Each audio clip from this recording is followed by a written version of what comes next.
Hello నా YouTube friends అందరూ ఎలా ఉన్నారు? బాగున్నారా? నిన్న శివరాత్రి కదా, మీరంతా శివునికి మంచిగా అభిషేకం చేసుకున్నారా? మరి ఈ వీడియో అయితే ఒక 2 వీక్స్ ముందుదన్నమాట. మా ఏరియాలో ఈ ఒక్క గుడి మాత్రమే ఉంది. అది కూడా కొంచెం దూరంలో వేరే చోట ఉందన్నమాట.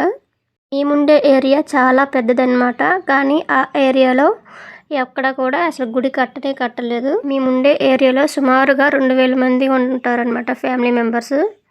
అంత జనాలు ఉన్నా సరే అక్కడ అసలు గుడి కట్టలేదు. మేమంతా వేరే దగ్గరికి వెళ్ళి వస్తామన్నమాట. శివునికి అభిషేకం చేసుకోవాలన్నా, ఏమైనా పూజలు చేసుకోవాలన్నా సరే ఒక ఊరు నుంచి వేరే ఊరు వెళ్ళేంత దూరంలో, కొంచెం దూరం అన్నమాట. అంత దూరం వెళ్ళి మేమైతే ఏదైనా అభిషేకం కానీ ఏమైనా పూజలు కానీ ఏమైనా చేసుకోవాలంటే అంత దూరం వెళ్ళి వస్తాము.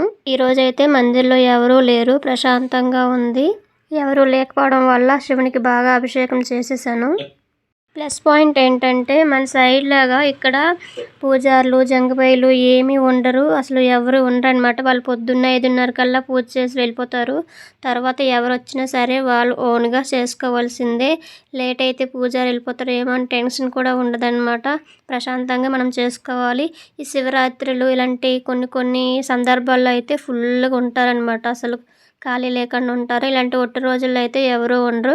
వచ్చినా సరే ఎవరి పనులు వాళ్ళు చేసుకుంటూ వెళ్ళిపోతూ ఉంటారు. అంత భీడు ఉండదన్నమాట.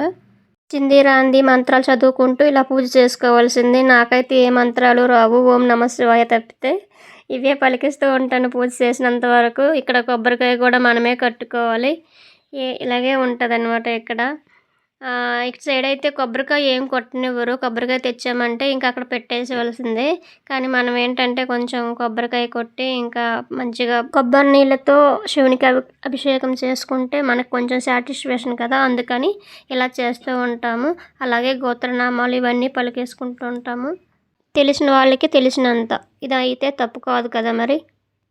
Okay, once again happy Shivaratri. Bye bye friends. వెళ్ళే ముందు ప్లీజ్ లైక్ చేసుకోండి, కొత్త వారు అయితే సబ్స్క్రైబ్ చేసుకోండి friends. Okay, bye bye. Thank you for watching. Please support.